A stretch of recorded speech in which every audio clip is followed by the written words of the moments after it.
পরিবারে আমাকে বিয়ে দিয়েছিলে, সূর্যকে আমার স্বামী বানিয়েছিলে, তাহলে আত্মীয়দের তো সমান সম্মান দেওয়া উচিত। কিন্তু তোমরা দুজন তাকেই নিচে বসিয়ে রেখেছো।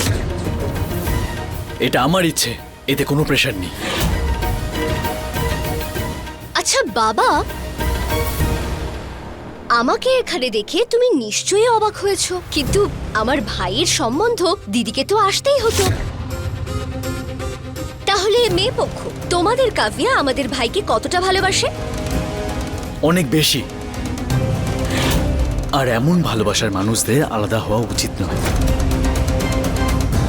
গুলাব সিং বাবু, আমি জানি যে আপনার সামনে দাঁড়াতে পারি সেই ক্ষমতা আমার নেই, কিন্তু তা সত্ত্বেও আপনার ছেলে আরবের সঙ্গে আমার মেয়ের সম্বন্ধের কথা এই জন্যই বলছি, কারণ আমি সম্পূর্ণ বিশ্বাস করি যে আমার মেয়ে আর আপনার ছেলে দুজন দুজনার সঙ্গে খুব আনন্দে থাকবে।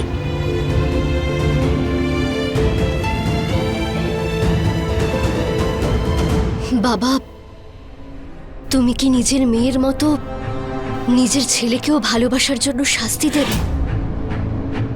বাবা, তুমি এই ভুল দ্বিতীয়বার না করলেই ভালো হবে বাবা, কারণ তোমার পুতুল তোমার অনেক অন্যায় সহ্য করেছে। তুই শুধু পুতুল নোস, তুই চাবি দেওয়া পুতুল। তুই শুধু ততটাই চলবি যতটা চাবি আমি দিয়ে রাখবো। কিন্তু এখন এই ঈশা অন্যায়ের বিরুদ্ধে প্রতিবাদও করে। এসব যদি তুমি আরাভ আর কাভিয়ার বিয়ের জন্য রাজি না হও, তাহলে আমি আরাভ আর কাভিয়াকে পালিয়ে বিয়ে করতে সাহায্য করব। তখন তুমি তো দূরের কথা, পৃথিবীর কোনো শক্তি ওদের এক হওয়া থেকে আটকাতে পারবে না। আর আরাভ আমাকে কথা দিয়েছে, যদি এমন যে কোনো সিচুয়েশন আসুক না কেন, আমি সেই সব সিচুয়েশনে ওর সঙ্গেই থাকব। সেটার জন্য আমাকে যদি কারোর বিরুদ্ধে যেতে হয় তাও হবে। যে ও তোমার ভয়ে পিছিয়ে যাবে না। আর আমার সম্পূর্ণ ভরসা আছে ওর ওপর, কারণ ও তোমার দেওয়া সব শাস্তি ভোগ করছে। তাও ও না ভালোবাসা থেকে পিছিয়েছে, না নিজের উদ্দেশ্য থেকে। ব্যাস, অনেক হয়েছে কথা। এগুলো নে আর বাড়ি থেকে বেরিয়ে যা। মা,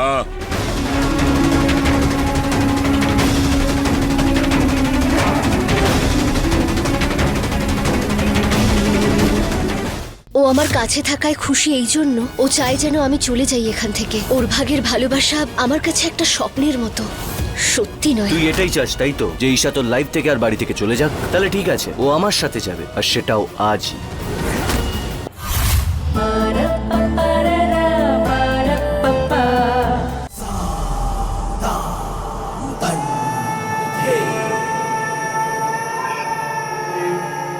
অরবিন্দ বাবু, আমি এই সম্বন্ধ মেনে নিলাম।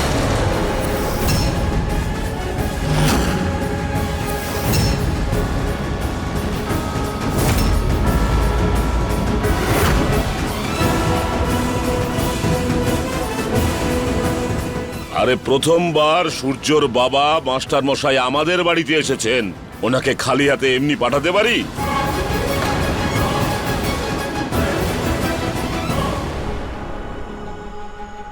ধন্যবাদ বাবু। বাবু, আপনি ভাবতেও পারবেন না যে আপনি আমার মন থেকে আজকে কত বড় বোঝা নামিয়ে দিলেন।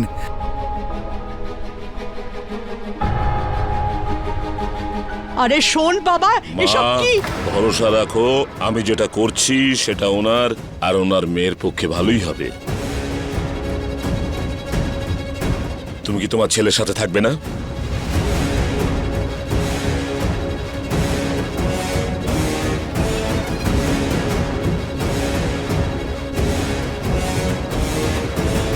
বাবা,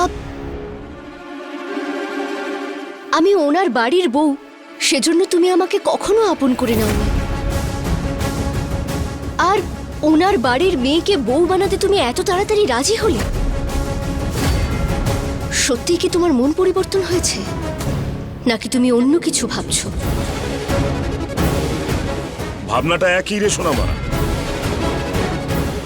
তুই মেয়ে ছিলিস, আর আরব ছেলে। তুই পরের বাড়ি আমানত, আর আরব এই বাড়ির উত্তরাধিকারী। মেয়ে তো এমনিতেই দূরে চলে যায়, কিন্তু ছেলেই হয় যে বাড়ির বংশ আর তার নাম এগিয়ে নিয়ে যায়। যদি নিজের ছেলেই হারিয়ে যায় তাহলে কি করব আমি এই সম্পত্তি নিয়ে?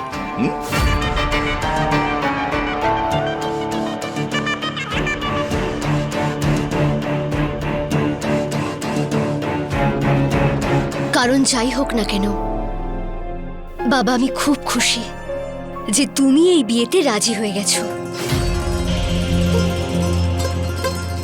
আমার ভাই আরব কোথায়? আরব, আরব, আরব, আরব, আরব, ঈশা, আরব। ঈশা,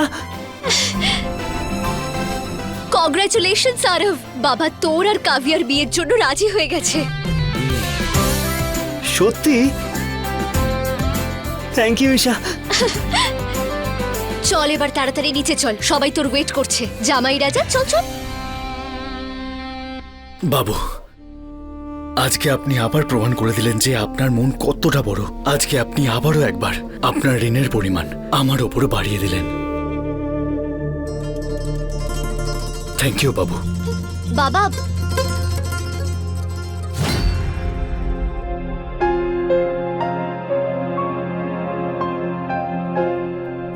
এই আরব, এদিকে আয়।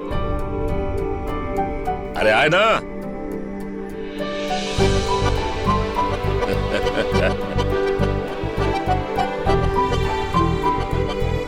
শোন বাবা, যদি ছেলের জেদ ওকে খুশি রাখে তাহলে বাবার ধর্ম হলো ছেলের খুশিকেই সম্মান দেওয়া, নিজের জেদকে নয়।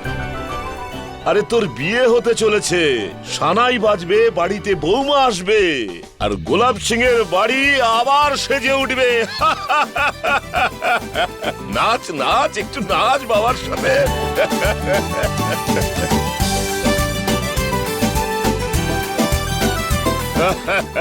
থ্যাংক ইউ বাবা।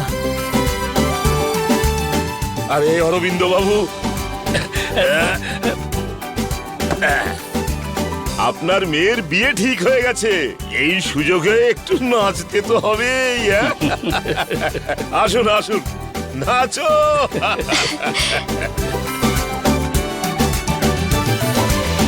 আই ক্যান্ট বিলিভ যে বাবা এত সহজে মেনে নিলেন। কিভাবে? খুশবু বৌমা, আরে আমাদের বরণ ডালাটাও নিয়ে এসো তাড়াতাড়ি। হ্যাঁ অবশ্যই। দাও দাও দাও ভাই দাও। অরবিন্দ বাবু, এটা আমাদের তরফ থেকে। সূর্য, এটা তুই নে। অনেক অনেক অভিনন্দন। গোলাপ সিং বাবু, আশা করছি যে ছেলে মেয়েরা আপনার আশীর্বাদ আর ভালোবাসা সব সময় পাবে। এবার আজ্ঞা করুন। আচ্ছা ঈশা, মা একজন বাবা সবসময় নিজের সন্তানের ভালোই চিন্তা করে, আর তার জন্য কখনো কখনো তাকে কঠোর হতে হয়। কিন্তু যদি তার বাচ্চারা বাবার কথা না শোনে তাহলে বাবা কি করতে পারে? শুধুই তার নিজের কপাল চাপড়ানো ছাড়া।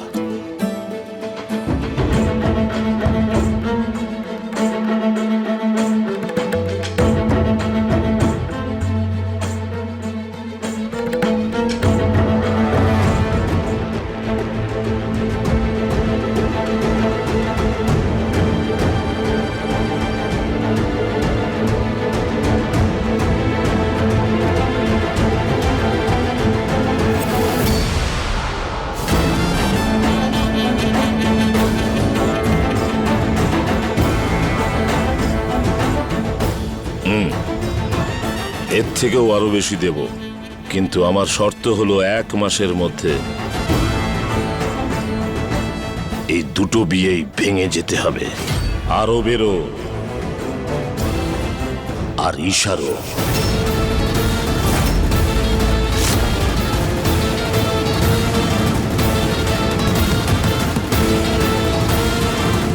আপনার থেকে অনেক বেশি আমি অপেক্ষা করে আছি ওদের সম্পর্ক ভাঙতে দেখার জন্য।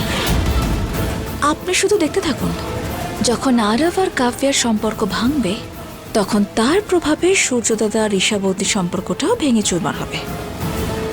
কথা দিচ্ছি আপনাকে, ওরা দুজন নিজেরাই আলাদা হয়ে যাবে।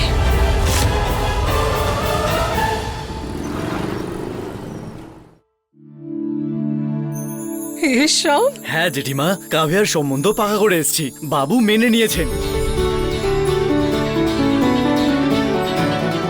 হে ঠাকুর, তোমার অশেষ কৃপা। ঠাকুরপো গিয়েছিল এত কিছু নিয়ে, সম্বন্ধ পাকা হতো, আমি ঠিক জানতাম।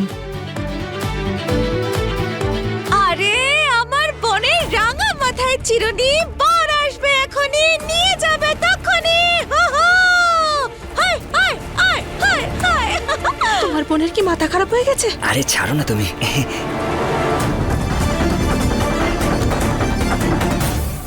রিয়া, তুই ঠিক আছিস তো? হ্যাঁ মা, আমার কি হবে? মানে আমি না পারি, আমার বোন তো তার সংসার করতে চলেছে, তাহলে তার জন্য আমি খুশি হব না? না মানে তুমি যদি বলো তাহলে আমি মুখ গোমড়া করে দাঁড়িয়ে আছি, চলবে তো? দূর পাগলি। বাবা রে বাবা, আশীর্বাদের জন্য এতগুলো জিনিস পাঠিয়েছে। বাবু, এরা খুব বড় লোক, এদেরকে কিছু কমতি থাকতে পারে নাকি? আরে বাবা, বিয়েতে এরা জলের মতো টাকা খরচা করে গো। থ্যাংক ইউ বাবা। দেখ মা, সব মা বাবাই চায় তার ছেলেমেয়েরা সবসময় হাসুক, সবসময় যেন তোর এই হাসিটা থাকে। খুব খুশি না রে তুই? আনন্দ করে নে যত পারিস, কারণ এই আনন্দ আর খুশি বেশি দিন টিকবে না। আরে একবার বিয়ের 7 পাক নিয়ে তো, তারপর দেখ আমি কিভাবে আগুন লাগাই তোর সংসারে।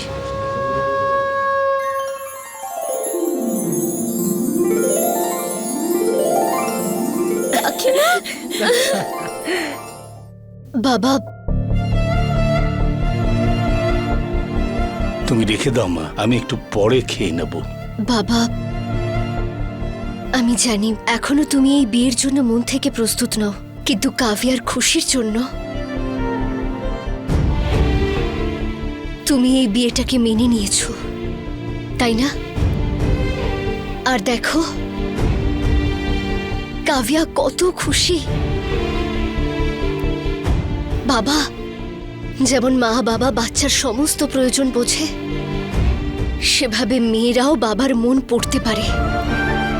বাবা, যদি তুমি আজ কাভিয়ার এই সম্বন্ধকে মন থেকে মেনে নাও, তাহলে কাভিয়ার আনন্দ দ্বিগুণ হয়ে যাবে। আর যদি মন থেকে পুরোপুরি এই বিয়েতে তোমার মত না থাকে, তাহলে কাভিয়া কখনো ভালো থাকতে পারবে না বাবা।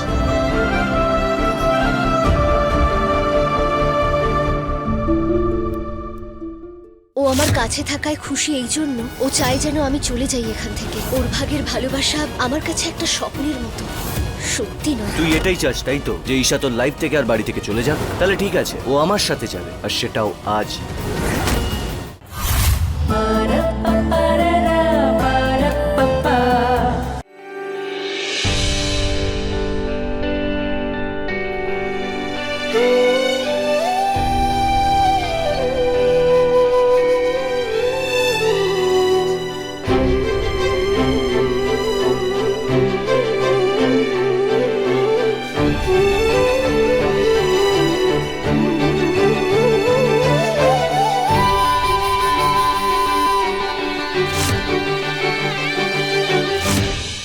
আরে আদিত্য, খুব ভালো সময় এসেছো তুমি। নাও মিষ্টি মুখ করো, কাভিয়া আর আরবের বিয়ে ঠিক হয়ে গেছে। কংগ্রাচুলেশনস কাভিয়া। থ্যাংক ইউ দাদা। আবার একটা নতুন নাটক শুরু করে দিল, যাতে সবার নজর ওর উপরেই যায়, আর বিশেষ করে ঈশার। নাও না। Thank you. আরে আদিত্য, তুমি এসেছো এই সময়, কি ব্যাপার? কোনো অসুবিধা হয়েছে নাকি? এটা কি? আরে আরে মা, তোমার রেজাল্ট এসেছে। ও হ্যাঁ, আজ তো আমার রেজাল্ট ছিল। ঈশা, আজকে তোমার রেজাল্ট ছিল, তুমি বলনি আমাকে? আসলে সূর্য, আমিও ভুলে গিয়েছিলাম।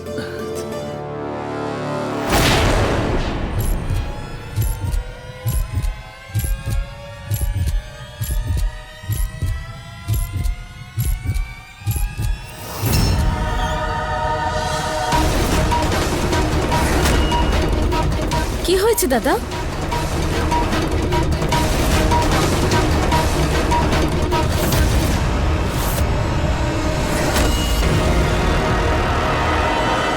আমি ফেল হয়ে গেছি।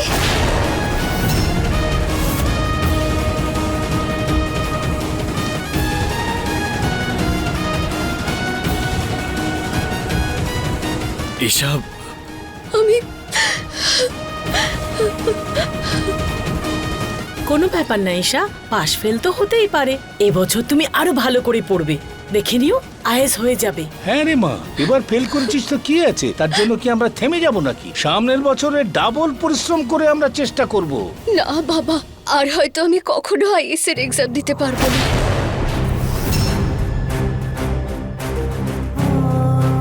এসব তুমি কিসব কথা বলছো ঈশা? কারণ সূর্য, আমি অনেক পরিশ্রম করেছি, তাও রেজাল্ট কি এলো? ফেল। হয়তো আমার মধ্যে সেই গুণই নেই যেটা একজন আইএস অফিসারের মধ্যে থাকে। না রে মা, এরকম এরকম কিছু নয়, তুমি খুব সাহসী মেয়ে। না বাবা, আরে আমি নই। আর এসব তুমি কি বলে যাচ্ছ ঈশা? হ্যাঁ, তুমি এভাবে হারতে পারো না। তুমি আবার কষ্ট করো, এক্সাম দাও, তুমি ঠিক পাশ করবে এবার। না সূর্য, আর কখনো আমি আইএস হতে পারবো না, কারণ আমি হলাম loser. Loser, loser. Isha, Isha, Isha, আর কখনো আমি আইএস হতে পারবো না, কারণ আমি হলাম লুজার। কারণ আমি হলাম লুজার, আর কখনো আমি আইএস হতে পারবো না।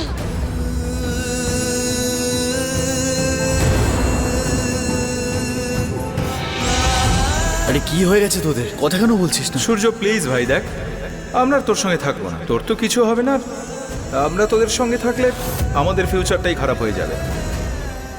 না না না না না ঈশা, না, তুমি লুজার নাও। এভাবে লুজার হয়ে তুমি জীবন কাটাবে না। তোমাকে আইএস হতেই হবে, যে কোনো পরিস্থিতিতেই তুমি আইএস হবেই। এই কষ্টটা এত বছর ধরে আমি আমার মনের মধ্যে পুষে রেখে বাঁচছি। এই কষ্টটা সহ্য করছি, প্রত্যেকদিন লড়াই করি আমি নিজের সঙ্গে, কিন্তু তুমি লড়তে পারবে না। ভালো করে জানি আমি তুমি ভেঙে পড়বে, কিন্তু আমি ভেঙে পড়তে দেবো না তোমায়। তুমি আমার মতন একটা লুজার হয়ে জীবন কাটাবে না। আমি তোমাকে কথা দিয়েছিলাম, তোমাকে আইএস বানাবো আমি। তোমার মনোবল কোনোভাবে ভাঙতে দেব না। বান্টি, তুই যেখানে থাকিস সোজা বাড়িতে আয়। কোথায় যাচ্ছিস? যতক্ষণ না ঈশার এক্সামিনেশন কপি আবার চেক করা না হয়, আমি চুপ করে বসে থাকবো না। আমি খুব ভালো করেই জানি যে ঈশা ফেল করতে পারে না, নিশ্চয়ই কোনো গন্ডগোল হয়েছে। আর আমি এর খোঁজ নিয়েই ছাড়বো, যা কিছুই হয়ে যাক না কেন। যদি ঈশার জন্য আমাকে রুলসের এগেনস্টে যেতে হয় তাহলেও আমি যাব, কিন্তু আসল সত্যিটা বের করেই ছাড়বো। আমি নিজের মতো ওকে ভাঙতে দেখতে পারবো না।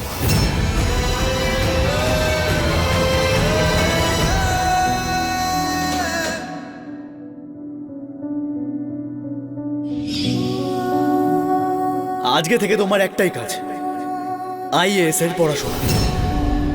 আইএস হওয়ার ইচ্ছে ছিল তোমার, তাই না? তাহলে নাও।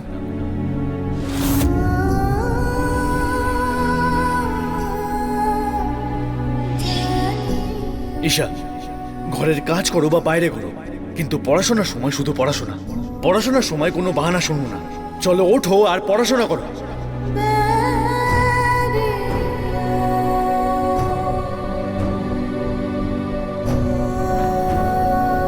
আজ থেকে স্কেডিউলটা ফলো করো।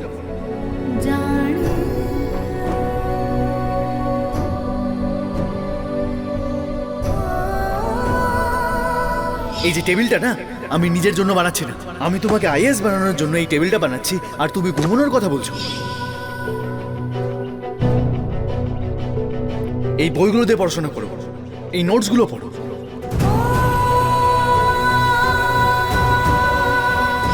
নিজের মুখে জলের ছিটে দাও আর চুপচাপ পড়তে বসে পড়ো। চলো।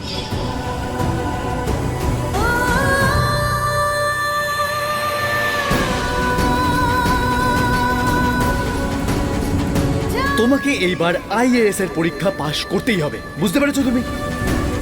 সূর্য, আমি ফেল হয়ে গেছি।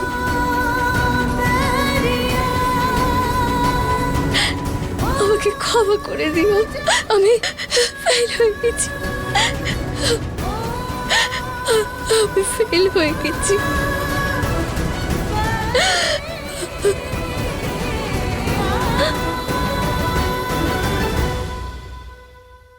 বাবা, বাবা, আমি ফেল হয়ে গেছি।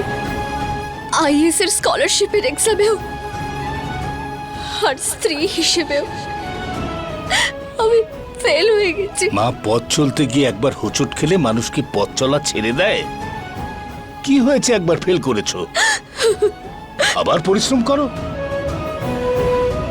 একদম হার মানবে না, না একদম নয়। বাবা, আমি অনেক চেষ্টা করেছি, আমি অনেক চেষ্টা করেছি, কিন্তু সব জায়গায় আমি শুধুই হেরে গেছি, শুধুই।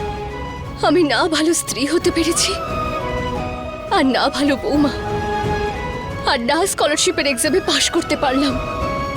আমি আমি কোনো কিছুর যোগ্য নই। বাবা, বাবা, আমি খুব খুশি ছিলাম যে আমি পরীক্ষা খুব ভালো দিয়েছি, কোনো প্রশ্ন ছাড়িনি, কোনো উত্তর ভুল দিইনি, আর আমি বাড়িতে এসে আনসার ক্রস চেকও করেছিলাম। কিন্তু রেজাল্ট কি এলো? ফেল। আমি খুশি হতাম যে সূর্য আমার কথা ভাবে, ও আমাকে এভাবে চলে যেতে দেবে না। কিন্তু এখন কিছুদিনের মধ্যেই আমাদের ডিভোর্স হয়ে যাবে, এই সম্পর্কটাও ভেঙে যাবে, আর আমি কিছুই করতে পারবো না, ফেল হয়ে যাব।